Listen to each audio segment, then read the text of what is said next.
நம்ம இதுக்கு தேங்காய் எண்ணெய் யூஸ் பண்ணிக்கலாம். அப்பதான் நல்லா இருக்கும், வாசனையா இருக்கும். கடுகு,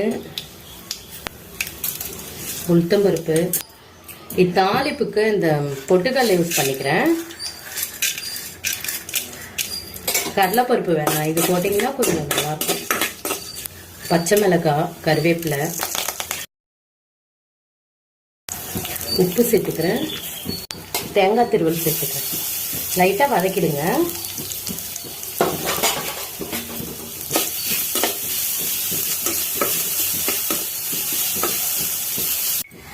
முந்திரி பை கலந்துக்கிறேன்.